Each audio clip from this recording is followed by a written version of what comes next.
Mohit, how are you? Very good, Kimball. Nice to see you. Good. Thank you for your time. Yeah, really my pleasure. appreciate it. Yeah. So, as you know, the core strategies at PIMCO are extremely important for our clients. And before we get into the burning question as to why bonds now, I thought you could help us by telling us a little bit about your background here at PIMCO prior to becoming CIO of our core strategies. I think our viewers would find that interesting. Certainly, yeah. I've been at the firm now 17 years. Over the last 17 years I've been here, I've had the tremendous pleasure of working with some of the most talented individuals in this industry. I've worked across our rates products, treasuries, across our corporate credit area quite significantly. I've been a permanent member of our investment committee for 7 years. And then over the last 10 years, I've worked on our total return strategies. Perfect, and we're definitely going to capitalize on that expertise. So thanks again for helping us out here today.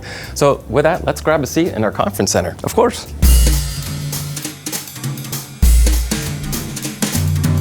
Mohit, this is a very special room for PIMCO here at our conference center.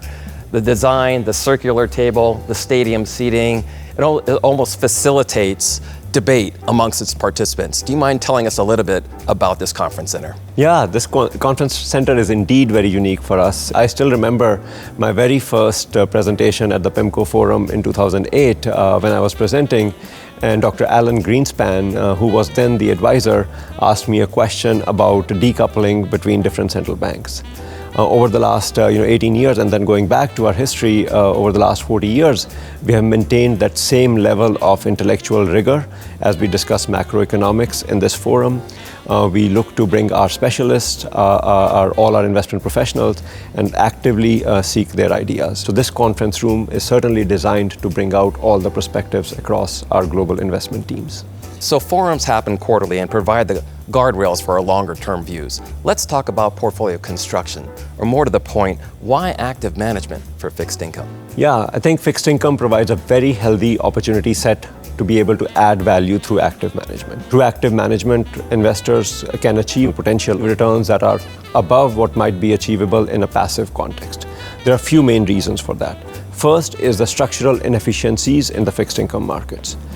We believe there are structural inefficiencies across the rates market in the treasury spline curve, across the mortgage market between different coupons, and then across the credit market based upon ratings as well as balance sheet related concerns. So these structural inefficiencies provide that first source of alpha in fixed income. The second is through what we would call thematic views. This is where we would bring in all of our macroeconomic expertise, our robust bottom-up analysis, as well as our valuation frameworks to take active views that are somewhat different from the market and thereby add additional potential excess return or alpha on top of that is what is provided by structural opportunities. And then the third is what we would categorize as opportunistic expressions. Opportunistic expressions more recently include global relative value. So that opportunistic expression around rates as well as currencies can be that additional source of excess return, thereby allowing investors to capture a meaningfully higher return relative to what is offered by passive indices. Okay, so along those lines, the hallmark of the PIMCO strategy really is active, well-diversified core portfolio, the ballast, if you will, in a client's overall asset allocation. Mohit, thank you so much for joining us today.